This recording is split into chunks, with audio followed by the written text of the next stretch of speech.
صباح الخير يا بنات.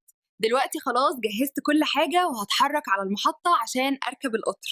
خليكم معايا إن شاء الله تكون رحلة حلوة وتريح الأعصاب كده وتكونوا مبسوطين معايا فيها. الرحلة طويلة ولسه هتكلم معاكم كتير. بصوا يا بنات، أنا محضرة شوية أكل للرحلة، جبت سندوتشات شيبسي ومعايا عصير. الرحلة طويلة لسه.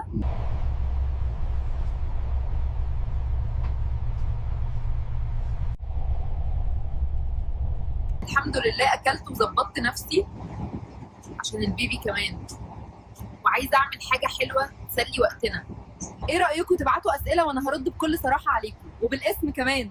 بالنسبه لاسم البنوته خليه مفاجاه، هقول لكم يوم الاسبوع. بالنسبه اني ارجع لمرزوق مستحيل، خلاص عمري 25 سنه، عشان في ناس مش عارفه. انا البيبي هيكون بنوته، واعز اصحابي حاليا هي ليلي، بحبها قوي، واكتر اكله بحبها بصراحه الكشري والجمبري. اخيرا يا بنات وصلت اسوان. الرحله كانت طويله وتعب، بس والله الجو هنا تحفه، مش حر زي ما كنت سامعه. هطلب اوبر دلوقتي. انا دلوقتي راكبه في اوبر، هتحرك على الفندق. اول ما اوصل هوريكم الاوضه بتاعتي، استنوني. الله يا بنات على اسوان، الاوضه تحفه بجد، بحس فيها براحه نفسيه مش طبيعيه. بدايه بصراحه تدعو للتفاؤل يا جماعه. كده انا خلاص فصلت، محتاجه اتعشى وانام. ليله سعيده واستنوني بكره من بدري. صباح الخير يا بنات. اول ما فتحت البلكونه وشميت الهوا حسيت اني في دنيا تانية.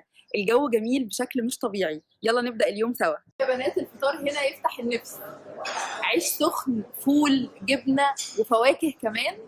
بجد مش عارفه ابدا منين. بصوا يا بنات، ده طبقي، فول، جبنه بيضه، عيش سخن، ومعايا عصير برتقال. بسيط جدا بس طعمه تحفه. دلوقتي يا بنات اتحركت عشان اروح اطلع على المركب. الجو هنا تحفه والشمس دافيه بشكل يفتح النفس. استنوني. بصوا يا بنات، المركب تحفه وكبيره قوي، شيك جدا، والناس طالعه واحده واحده. انا متحمسه قوي اركب واشوف الرحله دي هتبقى عامله ازاي. الله، المنظر هنا يجنن، النيل واسع والجو جميل قوي. حاسه ان الرحله دي هتكون من اجمل التجارب في حياتي. بصوا يا بنات، دي بيوت النوبه، الوانها جميله قوي ومليانه حياه. بجد المنظر ده يشرح القلب. واهو يا بنات وصلنا المعبد. المكان عظيم والتاريخ هنا بيخلي الواحد مندهش بجد. مستنياكم تتفرجوا معايا على كل التفاصيل. دخلنا المعبد، المنظر من بره رهيب، والاعمده دي تخليني حاسه اني واقفه قدام التاريخ نفسه. بحبك قوي يا بسبوسه والله. شفتوا يا بنات، حتى هنا في المعبد في ناس جميله بتتابعني. بجد ده اسعد لحظه في الرحله.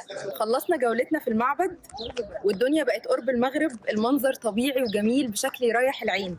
حقيقي اليوم ده مش هيتنسي. راجعين دلوقتي والدنيا دخلت على الليل، المنظر هادي، وانا ناويه اول ما اوصل ادور على مكان اجرب الاكل النوبي. متحمسه جدا للتجربه دي. دلوقتي وصلنا النوبه، والناس الطيبين هنا عزموني على اكل نوبي في البيت بتاعهم. يلا بينا نعيش التجربه سوا. الله يا بنات، شكل الاكل النوبي يفتح النفس. بجد مش مصدقه اني هجرب الحاجات الحلوه دي لحظه هتفضل معايا طول العمر. يا بنات الطعم رهيب، الاكل النوبي مختلف قوي ومليان نكهه. بجد تجربه تستاهل. الجو حر جدا هنا، بس والله الناس والبلد دي مش مخليني حاسه بالحر خالص. خلاص يا بنات، رجعت الفندق حالا. هدخل اغير هدومي عشان عايزه اقول لكم على حاجه.